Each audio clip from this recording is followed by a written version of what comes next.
Thunder cracked across the vast Montana sky as Valentine Hayes rode into red cloud, his stallion kicking up dust from the parched Main Street. The townsfolk scattered at the sight of him, whispers trailing in his wake. They called him the Storm Rider not just for his knack of appearing with bad weather, but for those eyes. Gray as gunmetal, turbulent as a twister, they held the wildness of the frontier and the darkness of a man who'd seen too much death. It was 1882, and the West was changing. Railroads cut through ancient hunting grounds, cattle barons fought for dominance, and the promise of silver brought desperate men searching for fortune. Valentine had no interest in any of it. At 32, he'd long ago resigned himself to a solitary existence, moving from town to town, taking jobs that required a steady hand and a cold heart. Red Cloud wasn't meant to be different, just another dusty outpost where he could earn enough money to keep moving. But as he dismounted outside the Frontier Saloon, he couldn't have known that this unremarkable Montana settlement would be where his world would change forever. The saloon fell silent as Valentine pushed through the swinging doors. He cut an imposing figure, tall and broad-shouldered, with a tan duster coat that had seen better days. A revolver hung at his hip, not flashy but well-maintained. His dark hair, slightly too long, curled beneath his wide-brimmed hat, and a week's worth of stubble shadowed his jaw. "Whiskey," he said, approaching the bar. His voice was low, rough from disuse. The bartender, a portly man with a handlebar mustache, nodded nervously and poured the drink. Valentine dropped coins on the counter and took his glass to a corner table, positioning himself with his back to the wall, an old habit from years on the trail. He had just taken his first sip when the saloon doors burst open again. A woman stood in the doorway, rain-soaked and breathing hard. She was tall and striking, with auburn hair escaping from a practical bun, and wearing a simple blue dress that had seen better days. Her eyes scanned the room frantically. "Is there a doctor in town?" she called, her voice clear and urgent. The bartender shook his head. "Doc Wilson left for Billings last week. Won't be back for days." The woman's shoulders slumped momentarily before she squared them again. "Then I need someone who knows how to set a broken bone. There's been an accident at the Graham ranch." Valentine watched as the saloon patrons shifted uncomfortably, none volunteering. He knew he should keep to himself. Getting involved with local affairs had never ended well for him. But something about the woman's determined stance, the flash of desperation in her eyes, made him drain his whiskey and stand. "I can help," he said, his voice cutting through the murmurs. All eyes turned to him, including the woman's. They were a startling blue, like the sky after a storm has passed. "You a doctor, mister?" she asked skeptically. "No," Valentine replied honestly, "but I've set bones before, was a cavalry medic during the war." She studied him for a long moment, taking in his weathered appearance, the gun at his hip, and finally his eyes. Something passed across her face, not fear, but recognition of some kind. "I'm Beatrice Graham," she said finally. "My father's the one who's hurt." "Valentine Hayes," he replied with a nod.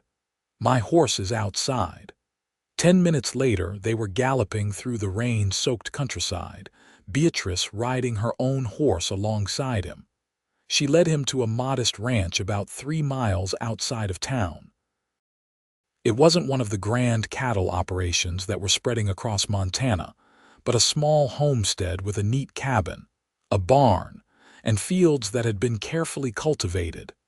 Inside, an older man lay on a bed, his face contorted in pain. A young ranch hand hovered nervously nearby. "Pa, I brought help," Beatrice said, rushing to her father's side. Valentine assessed the situation quickly. Harold Graham had fallen from the barn loft, breaking his leg and possibly some ribs.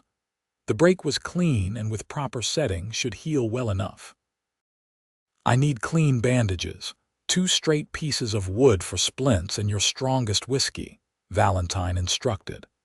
As Beatrice gathered the supplies, Valentine spoke quietly to Harold, explaining what he was about to do.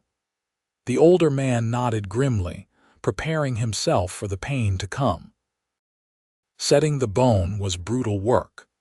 Harold bit down on a leather belt as Valentine manipulated the broken leg back into position. Beatrice didn't flinch or turn away instead.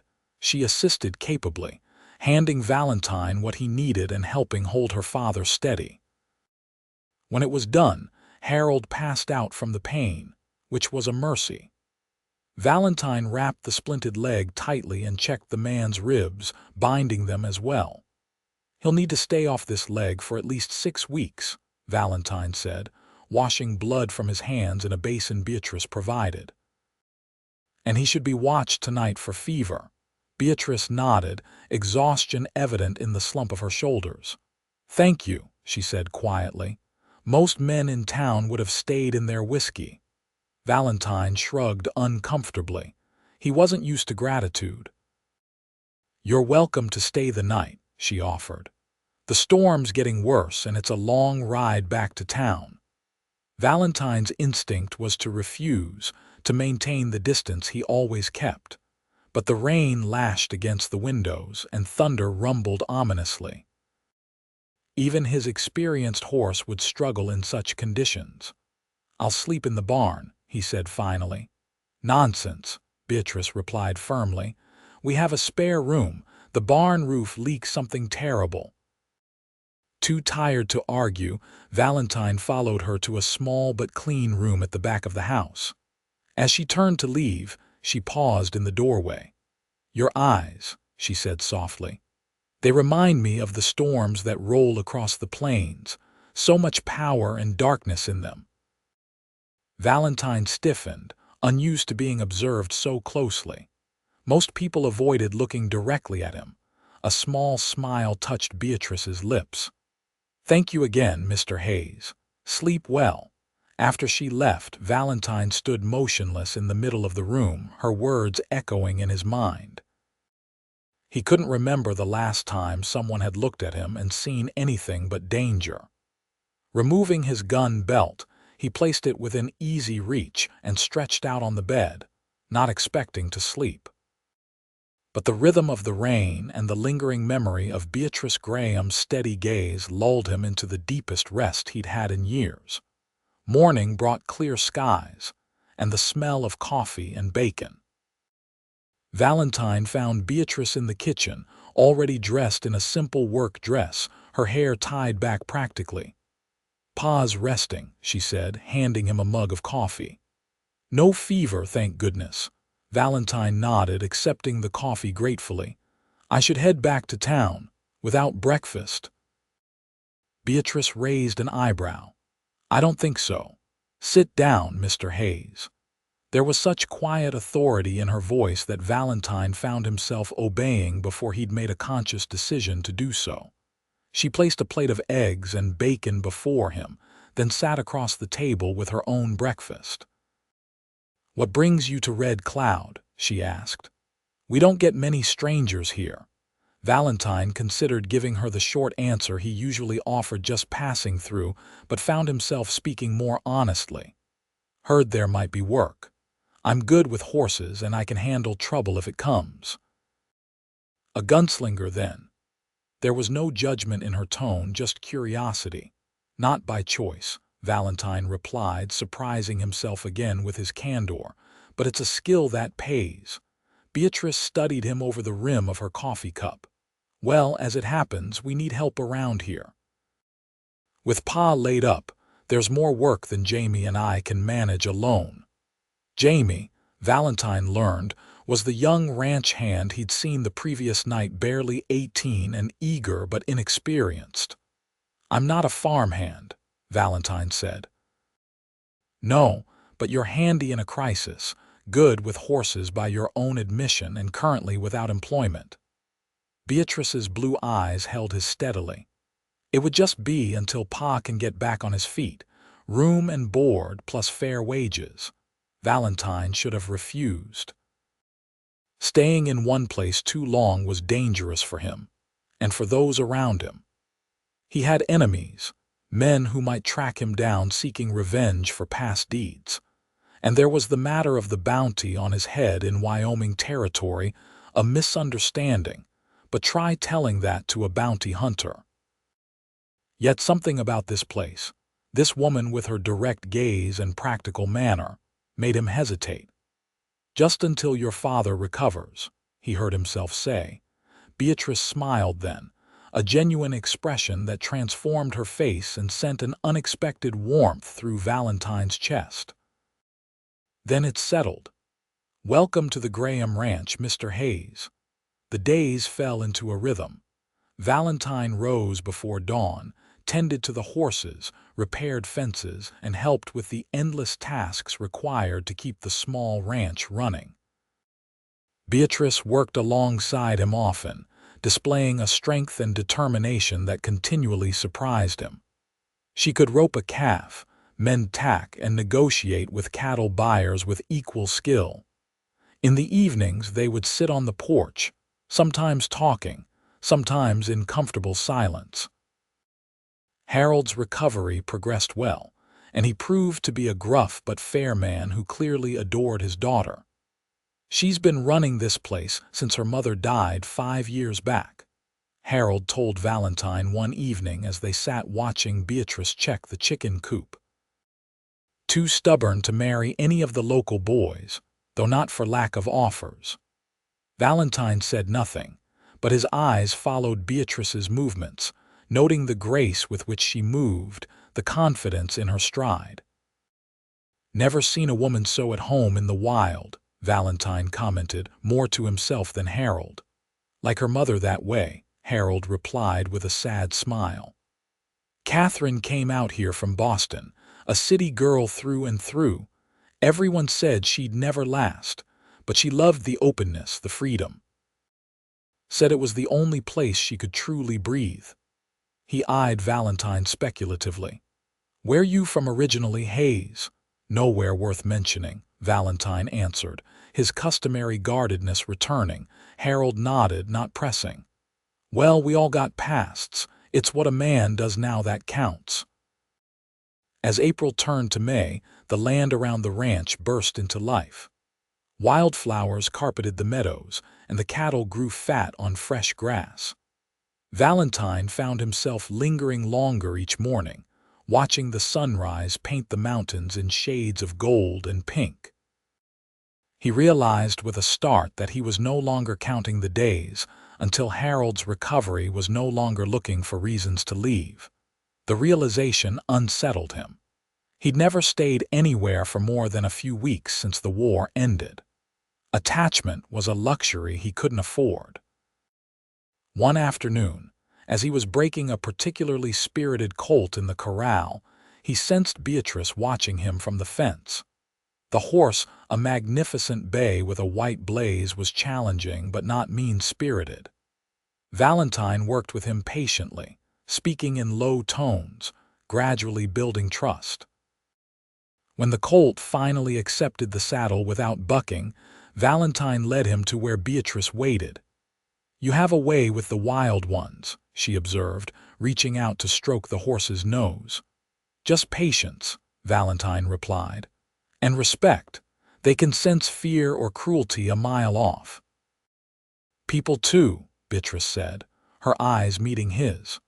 Though sometimes they hide it better. Valentine felt exposed under her gaze, as if she could see past the hardened exterior to the man beneath the man he'd been before the war, before the years of wandering and violence. You never talk about your past, she said. Not much worth telling, I doubt that. She leaned against the fence post, her face serious. Those eyes of yours have seen things, Valentine Hayes, terrible things, I'd wager. It was the first time she'd used his given name, and it affected him more than he cared to admit. We've all got ghosts, he said gruffly. Yes, she agreed, but some haunt more heavily than others. Before he could respond, Jamie came running from the direction of the house, his young face anxious. "Miss Beatrice." Riders coming looks like the Blackwater outfit. Valentine saw Beatrice's expression harden. "How many?" "5, maybe 6, she nodded, straightening her shoulders. "Tell Pa. And fetch my rifle from the house." Valentine caught her arm as she turned to go. "Who are the Blackwater men?" "Hiram Blackwater owns the biggest ranch in the county," she explained quickly. "He's been trying to buy us out for years, wants our water rights. We've refused, so he's taken to more persuasive tactics." Understanding dawned on Valentine. It was an old story in the West, big ranchers squeezing out smaller operations by force if necessary. "Let me handle this," he said, his voice dropping to a dangerous register. "This is my fight," Beatrice countered, "and now it's mine too." Something passed between them in that moment, an understanding, a shifting of boundaries. Beatrice nodded once, then moved to stand beside him as the riders approached. The men who reined in before the house were the type Valentine had encountered countless times, hired guns with hard eyes and an air of casual menace. Their leader, a tall man with a drooping mustache, swept his gaze over the ranch before settling on Beatrice. "Miss Graham," he said, tipping his hat with mocking politeness. "Mr. Blackwater sends his regards." "What does he want this time, Jennings?" Beatrice's voice was cool, same as always. "He's prepared to offer you a fair price for this property." The way he said the word made it clear what he thought of the modest Graham ranch. "And the answer's the same as always," Beatrice replied. "This land isn't for sale." Jennings sighed theatrically. "Mr. Blackwater was afraid you'd say that. He's instructed us to be more persuasive this time." The men behind him shifted in their saddles, hands drifting toward weapons. Valentine stepped forward, placing himself slightly in front of Beatrice. "I think you boys should ride on." Jennings assessed Valentine with new interest. "And who might you be?" "Someone who doesn't like threats against women and injured men." A tense silence followed, broken only by the sound of a hammer being cocked. Jamie had returned with Beatrice's rifle and now stood on the porch, the weapon raised awkwardly but pointed in the general direction of the Blackwater men. "Seems like you've hired yourself some protection, Miss Graham," Jennings said, his eyes never leaving Valentine. "Won't do you much good." "That's not your concern," Valentine replied evenly. "Now state your business or move on." Jennings smiled, an ugly expression. "Our business is simple. Mr. Blackwater wants this land and he means to have it, one way or another." "Your boss doesn't own every acre in Montana," Beatrice said fiercely, "and he certainly doesn't own this piece." "Things happen to stubborn folk," Jennings continued as if she hadn't spoken. "Bad things, fires, accidents, cattle that mysteriously sicken and die." His gaze flicked to the house where Harold Graham could be seen watching from a window. "People too." Valentine felt a cold fury rise within him. He'd seen men like Jennings before, bullies who terrorized the weak because someone with money told them to. "You threatening these people?" Valentine asked, his voice deadly quiet. "Just stating facts," Jennings replied with a shrug.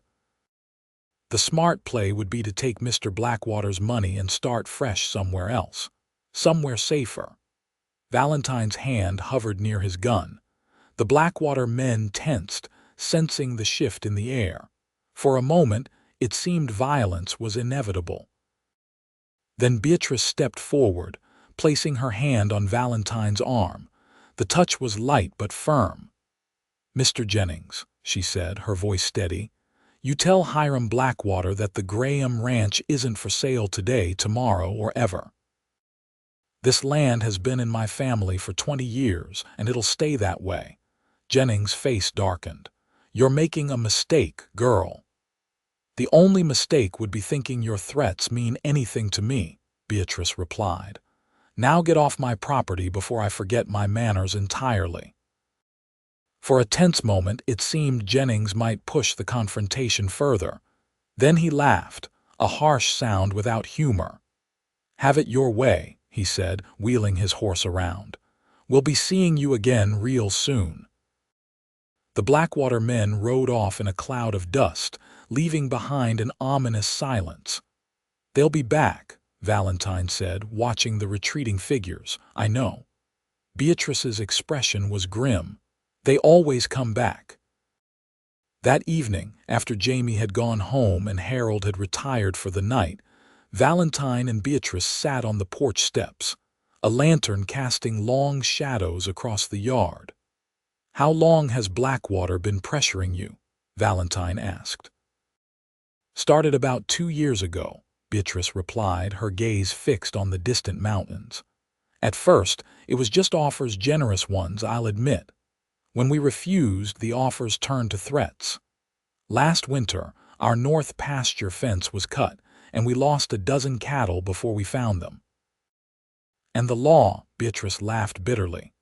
"Sheriff Daniels, he owes his position to Blackwater, wouldn't lift a finger against him." Valentine nodded, unsurprised. It was a common enough story in frontier towns. "You should leave," Beatrice said suddenly. "This isn't your fight." Valentine turned to look at her, studying the proud line of her profile in the lantern light. In the weeks he'd been at the Graham ranch, he'd come to respect her fierce independence, her unwavering commitment to the land she loved. "I've walked away from a lot of fights in my time," he said slowly. "Never sat right with me." "I'm serious, Valentine," she insisted. "Blackwater is dangerous. He's driven out 3 other small ranchers in the past year. One of them, the Petersons, their barn burned down with all their horses inside. No one could prove Blackwater was behind it, but everyone knew. All the more reason not to face him alone." Beatrice turned to him, her blue eyes searching his face.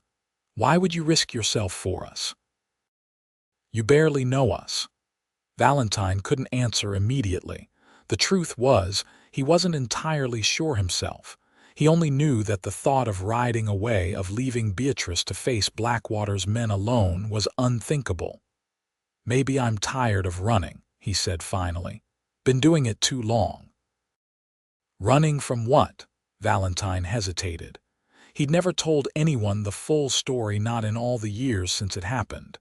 But there was something about Beatrice Graham that made him want to unburden himself. "After the war," he began slowly, "I drifted. Took jobs where I could find them.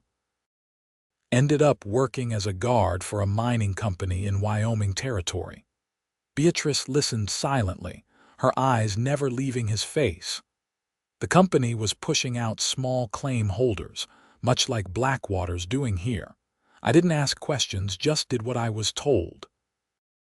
His voice hardened at the memory. "Until they ordered us to clear out a settlement, women and children there. Company said they were squatters, but they had legal claims." "What happened?" Beatrice asked quietly when he paused. "I refused, tried to stop it. There was a fight. Men died." Valentine's eyes were distant now, seeing not the peaceful Montana night but the chaos of that bloody day. "I was blamed. There's a price on my head in Wyoming murder, they called it, though it was self-defense." "So you've been running ever since?" Valentine nodded. "Safer that way. For me and anyone around me." Beatrice was silent for a long moment. Then she reached out, her hand covering his where it rested on his knee. "There comes a time when a person has to stop running," she said softly, "when they have to plant their feet and say no more." "Is that what you're doing with Blackwater?" "Yes." Her voice was firm. "This land is everything to me. My parents came here with nothing but dreams and determination. My mother is buried under that oak tree." She pointed to a solitary tree on a small rise behind the house. "I won't dishonor their memory by giving up what they built." Valentine understood then what had drawn him to her from the beginning. It wasn't just her beauty or her strength, but her absolute certainty about who she was and what mattered to her. In a world where he had drifted for so long, Beatrice Graham was anchored, rooted to the land she loved. "Then I'll stay," he said simply. "At least until this business with Blackwater is settled." Beatrice's hand tightened on his. "Those eyes of yours," she said, her voice barely above a whisper. "First time I saw them, I thought they held storms. So much turbulence and power." Valentine felt exposed under her gaze, as if she could see every dark corner of his soul. "Then let me be your calm," she said. The words hung in the night air between them, charged with meaning. Valentine felt something shift inside him, a loosening of the tight knot of isolation he'd carried for so long. Before he could respond, Beatrice rose to her feet. "It's late," she said, suddenly practical again. "We should both get some rest." But as she turned to go inside, Valentine caught her hand. Slowly, giving her every chance to pull away, he raised it to his lips and pressed a gentle kiss to her knuckles. "Thank you," he said simply. A blush colored Beatrice's cheeks, visible even in the dim lantern light. With a nod, she slipped her hand from his and disappeared into the house, leaving Valentine alone with thoughts more turbulent than any storm. The next morning brought no sign of the Blackwater men, but Valentine knew better than to hope they'd given up. He spent the day checking the property's defenses, repairing fences, and ensuring all the weapons on the ranch were clean and in working order. Harold watched these preparations from the porch, his broken leg propped on a stool. "You expecting trouble?" he asked as Valentine cleaned a shotgun. "Better to be prepared for it," Valentine replied. Harold nodded, his weathered face serious. "Blackwater's been after our water rights for years. This creek runs year-round, even in drought seasons. Valuable thing in cattle country. Has he tried buying other ranches in the area? All of them. Some sold willingly. Others needed more persuasion." Harold's expression darkened. "Man thinks he can own the whole valley." Valentine understood the type well enough. Men like Blackwater were a new breed of predator in the West, using money and hired guns instead of arrows or claws, but just as deadly to those who stood in their way. "Where's Beatrice?" Valentine asked, realizing he hadn't seen her since breakfast. "Rode into town for supplies." "Jamie went with her." Harold gave Valentine a shrewd look. "You've taken a shine to my daughter." It wasn't a question. Valentine didn't deny it. "She's not like any woman I've met before," he admitted. Harold chuckled. "No, she surely isn't. Got her mother's spirit and my stubbornness." "Bad combination for anyone hoping for a biddable wife." "Good combination for surviving out here," Valentine countered. "True enough."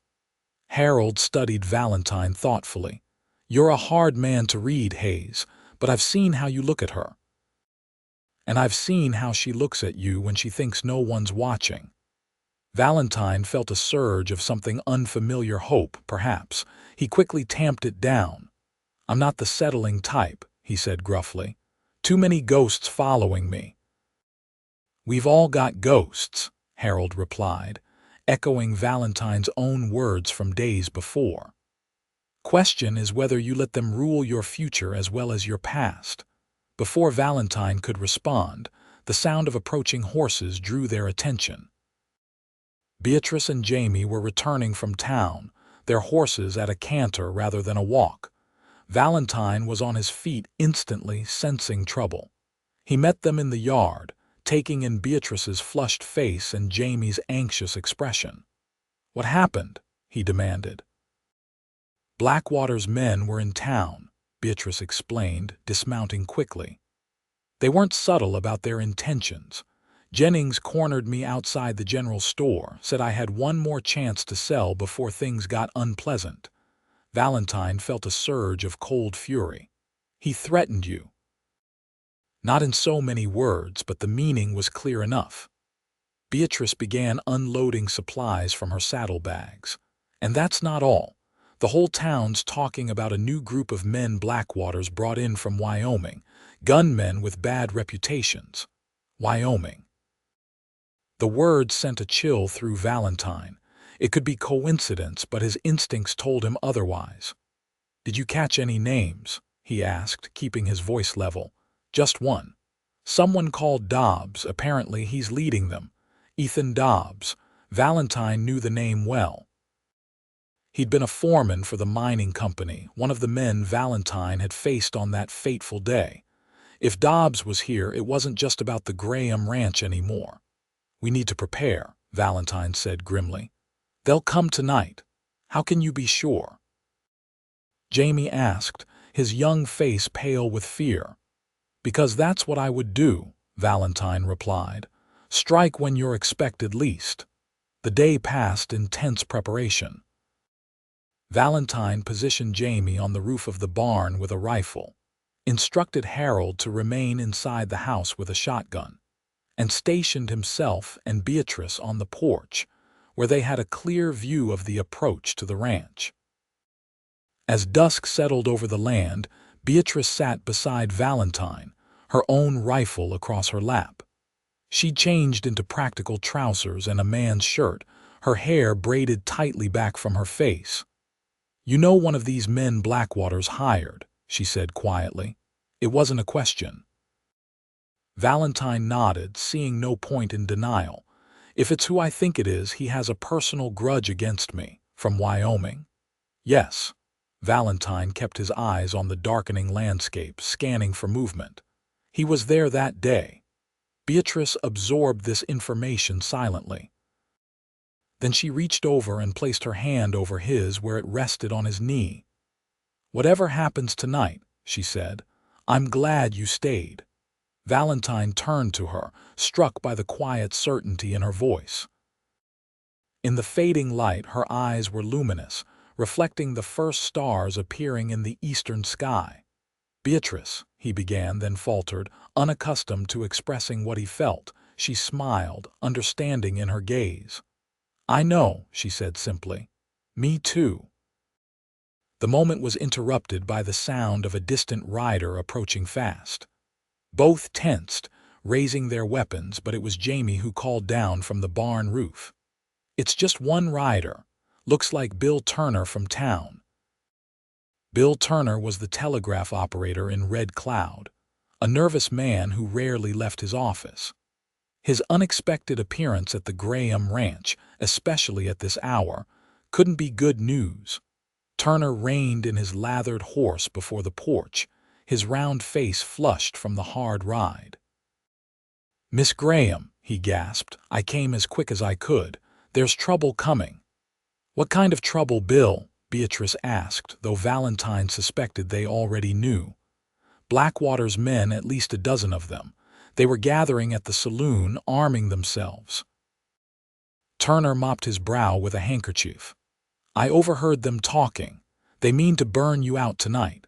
Valentine exchanged a look with Beatrice. 12 men against their 4, and with Harold injured. The odds weren't good. "Thank you for the warning, Bill," Beatrice said. "You should head back to town now. It's not safe here."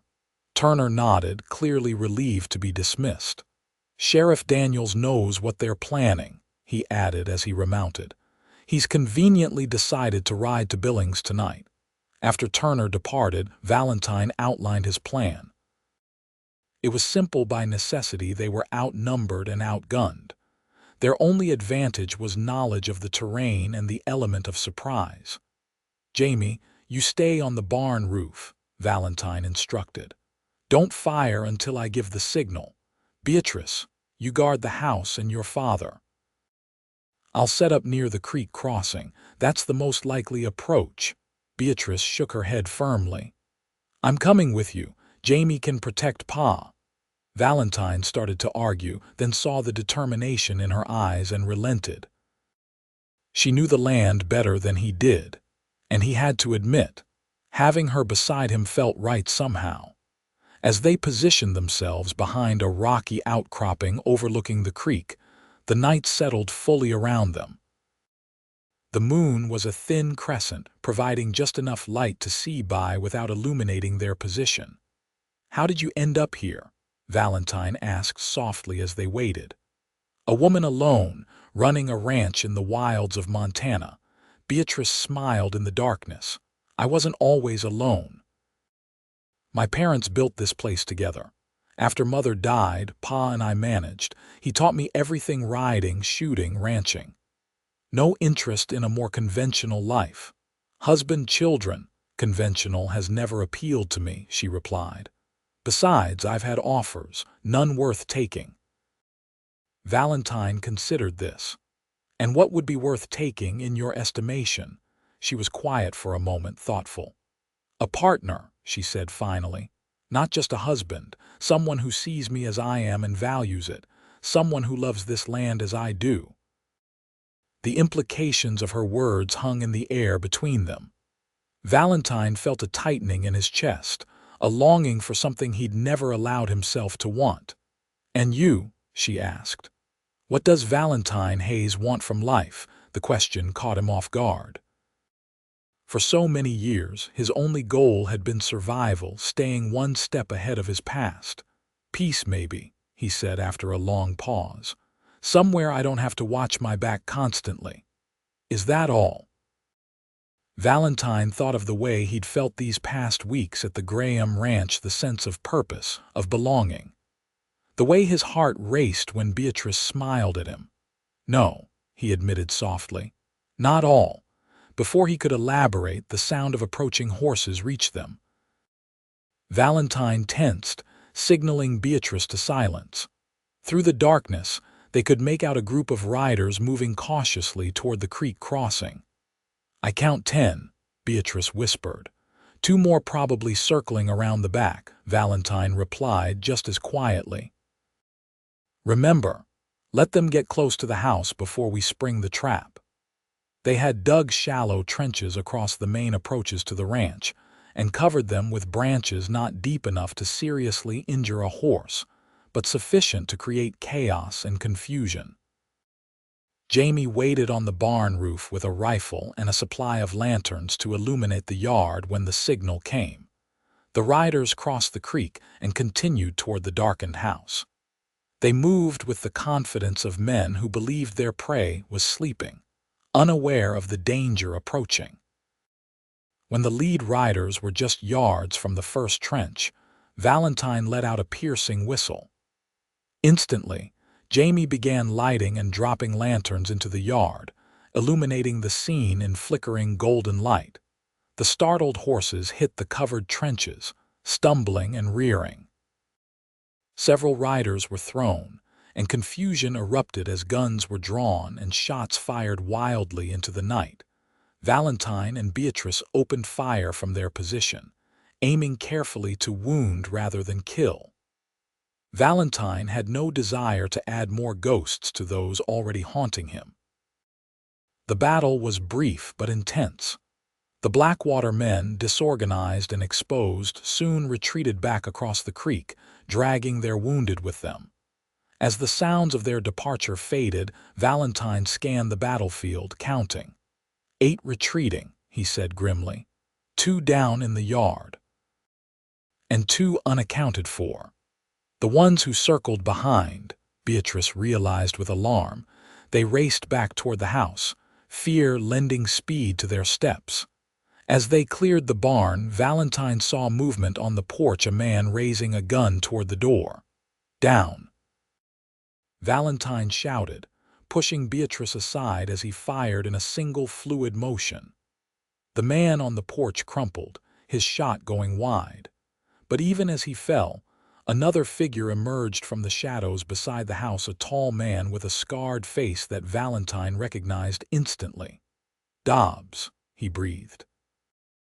Ethan Dobbs smiled, an ugly expression that didn't reach his cold eyes.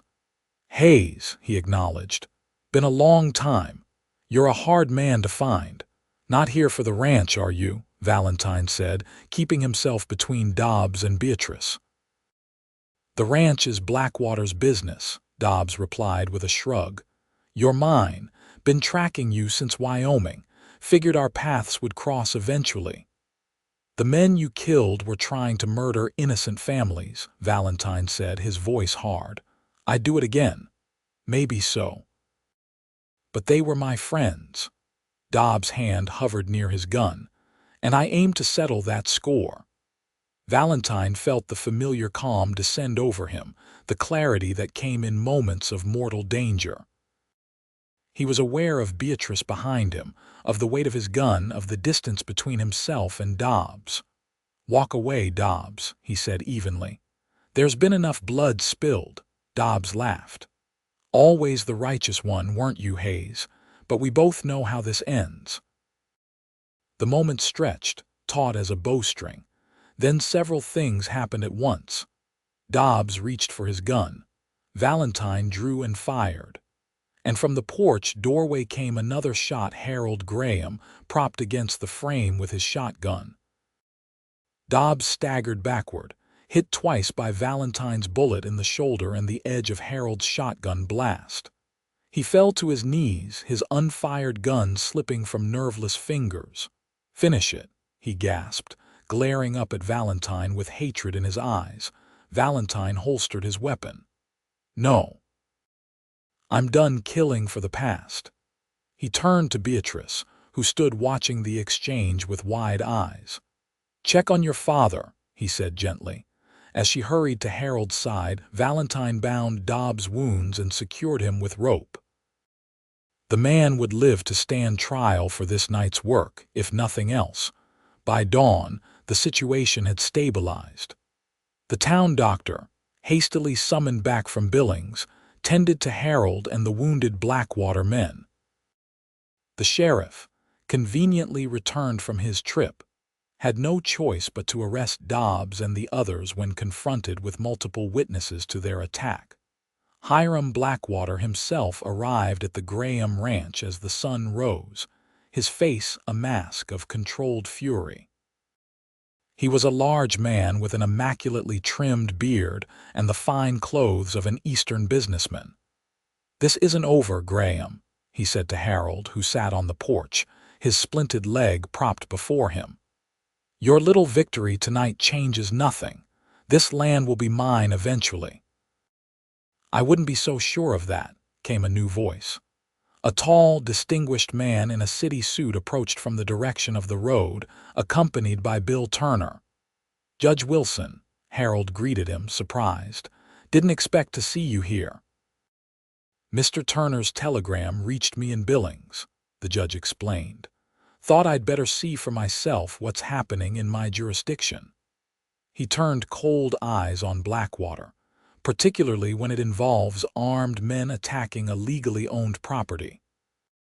Blackwater shifted uncomfortably under the judge's scrutiny. "A misunderstanding. My men were overzealous." "Overzealous?" Beatrice stepped forward, her eyes flashing. "They came to burn us out, to murder us in our beds." "Serious charges," Judge Wilson observed. "With several witnesses, I note." Blackwater's face darkened. "You can't prove anything." "Perhaps not everything," the judge conceded. "But enough, I think, to warrant an investigation, one that might extend to your other acquisitions in the area." The threat was clear. Blackwater might control the local sheriff, but the territorial judge was another matter entirely. An investigation into his business practices would reveal much he preferred kept hidden. "This isn't worth my time," Blackwater said finally, affecting indifference. "The Graham Ranch is a speck of dust. Keep your worthless land." He turned to Valentine, his eyes narrowing. "And you've made an enemy today." Valentine met his gaze steadily. "Get in line." After Blackwater departed, taking what remained of his men with him, Judge Wilson stayed to take statements from everyone involved.